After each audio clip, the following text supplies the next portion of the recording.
All right, I reached out to Adam to see if he's gonna be able to make it today or not, but I'm not hearing back. So I think we'll just get going here.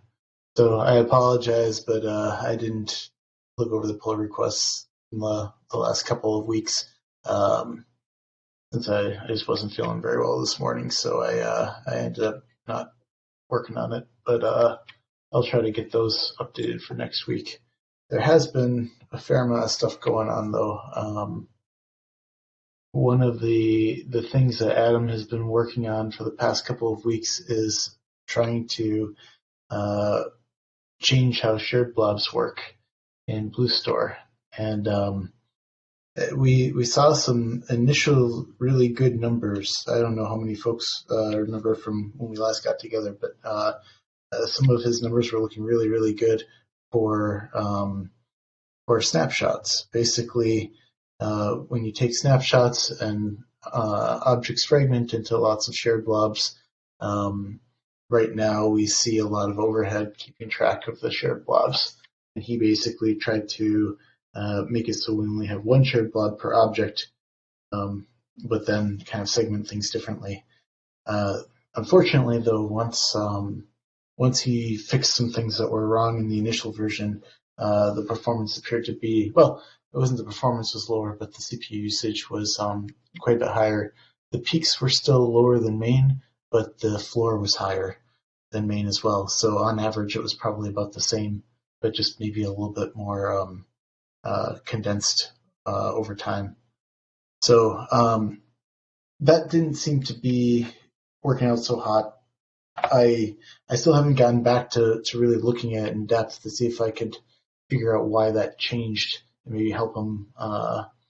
But right now he's kind of thinking about maybe going down a different path and keeping shared blobs, but making it so that when you have a new extent that you've created, you could add that to an existing shared blob rather than basically creating a new shared blob and ending up with like basically one shared blob for every new extent in the snapshot scenario. So we'll see. That might be in some ways a little nicer than the other option in that it wouldn't require any kind of on-disk format change if you did it that way. So that's a side benefit, but it also means that we still have shared blobs kind of like we do now. So um, I'll check in with him later this either tomorrow or maybe next week and see how he's doing on that. But it's still really exciting stuff. I think it's still maybe the right way to go for fixing these snapshot issues that we have right now with our reading mirror and just snapshotting in general. If it's not working out great, there's still kind of my PR as the fallback option, which is to defragment objects when you take snapshots if they're heavily fragmented. And that's another way to get rid of snapshots because then you just basically shove everything back into a contiguous single snapshot and extent. But the downside of that is that there's more array amplification on disk and a little bit more space amplification. So this may be a little bit less attractive than doing it the way I was trying to do it. Let's see. So what else has been going on? From a performance perspective, we've gotten some other. Oh, actually, there is one big one. Casey, are you here? Is your mic on? Yeah. Hey, Mark. Hey, so there's without getting too specific about downstream, it sounds like you guys have a use case where you expect an ARM range to delete more than like 1,000 keys at once. And I was wondering if I could try to understand that because we, right now in upstream, we don't really have delete range supported basically because it's causing all kinds of problems with tombstones. So I was wondering what is it that you guys are trying to do? Um, Wait, is it true that it's not enabled upstream? I thought it was enabled, but only triggered if there are more than some Uh, number of keys. yeah, it's like more than 1,000, but there was something where apparently I thought you guys were maybe expecting something else. So I was trying to understand what it is that you guys need from the OSD so we can make sure it's doing what you need. Well, all of this work is around RGW's log trimming for multi-site replication logs.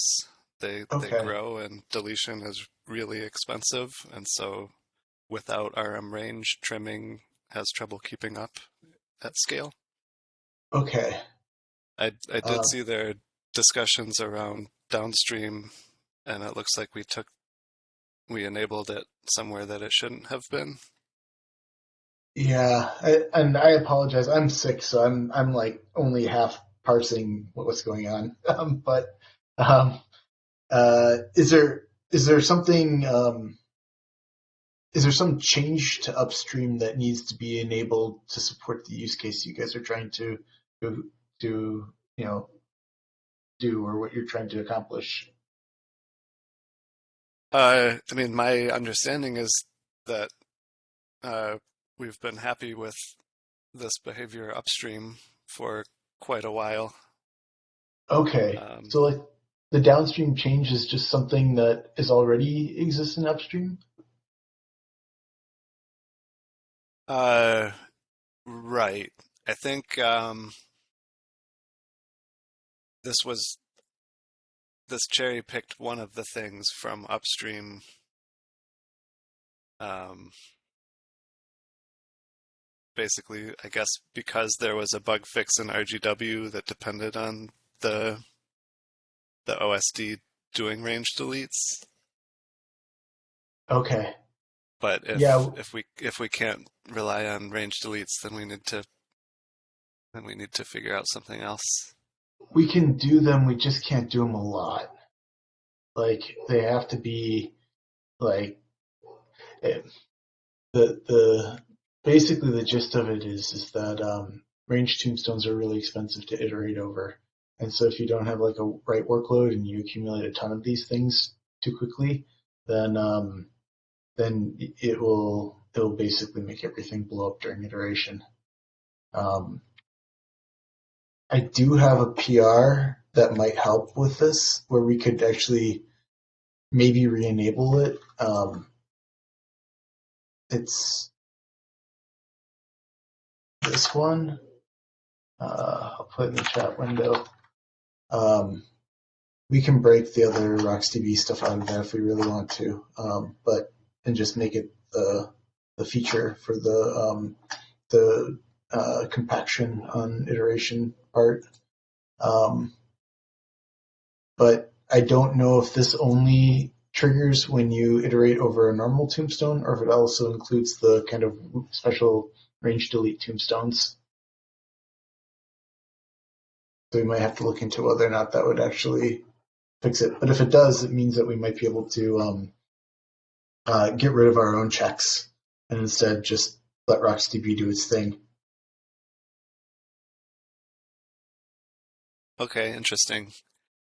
Um, Though I think, what we do on main versus what we can do downstream on the Nautilus baseline are probably different things. I don't think that we can, or I Yeah, don't know what version of RocksDB we're even running there and what we can rely on.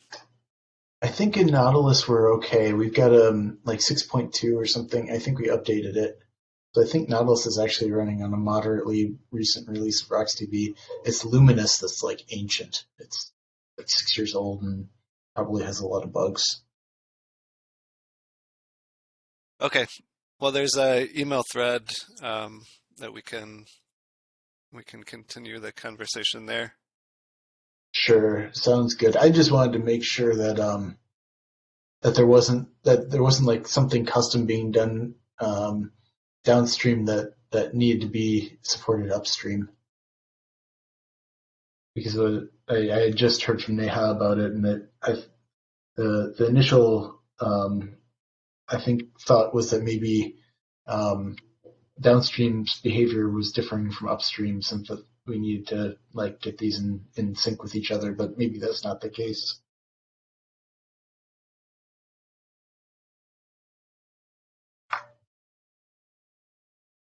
Yeah, Um, not that I know of. Um, Okay. just before we had this RM range stuff for log trimming, we had a lot of bugs around it, and so I imagine this is just cherry picking some RGW bug fixes that expected Yeah. that behavior. Okay. So It's not. either we revert it and fix the RGW behavior that was relying on it, or we find a way to support it on that release. Yeah. I think the probably the trickiest bit would be if you're coming in at like 900 deletes or something, right? Like it's just enough to be below the threshold, but it's too much where if you enabled delete range in RocksDB, it would start causing problems. Like there's probably some like area in there where it kind of is awful both ways, right?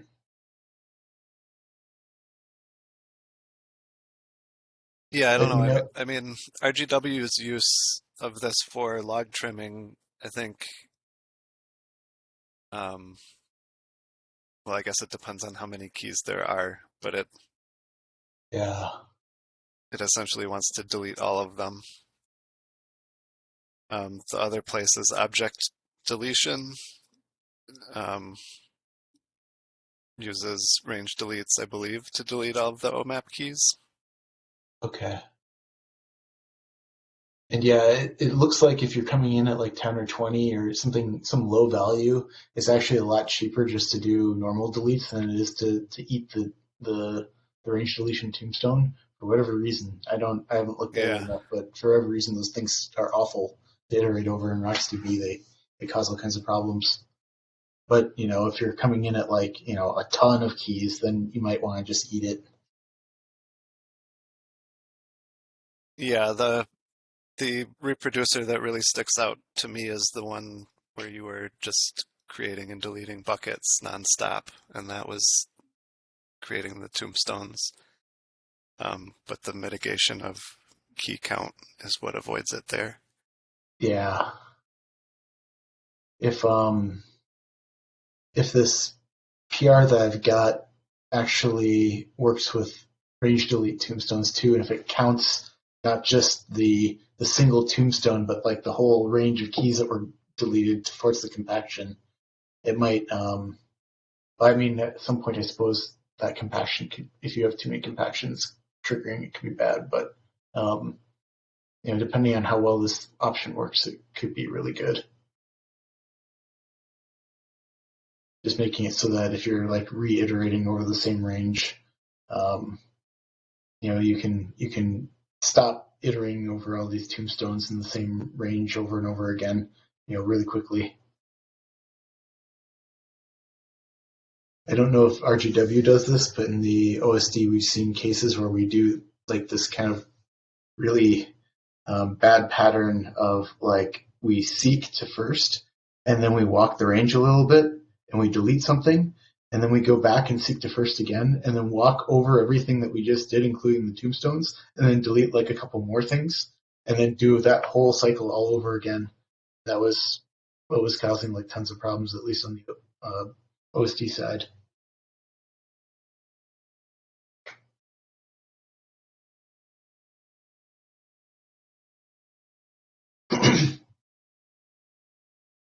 I don't know if you guys have anything like that on in RGW, but that that was like one of the big problems with especially the delete range when we were using it.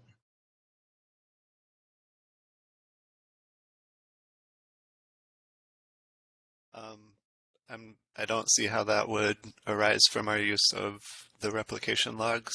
Those are mostly just either listing from a position to the end or deleting a range up to a given marker. Okay, interesting. And so, like in downstream, then with the current behavior that you guys were seeing, was it just doing a deletion one by one for all of that? Before delete range, we were using an OMAP listing to get 1,000 keys and doing a per OMAP key delete on each. Okay, okay. And And that's so it essentially was, why OSD requests could only delete 1,000 keys at a time, and RGW had to loop and keep resending. yeah, and it wasn't even like you were just telling the OSD to delete 1,000 things. You were literally sending a request for each one.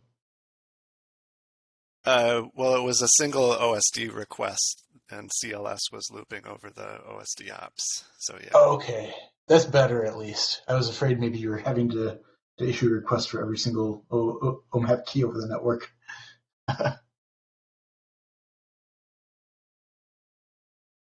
Yeah. So yeah, I'll follow up with Adam and Neha then and just find out what they saw.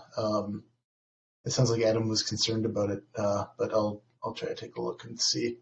Um, and then yeah, we can circle back on it. Yeah. And I'll follow up on Niha's email in the meantime. Cool. Sounds good. All right. I don't have anything else, I think, guys, and I'm pretty worn out. Does anyone want to present anything or say anything this week before we wrap up? Get well. Thanks. I appreciate it. Yeah, it's just something my kid had brought home from school, so it's that time of year.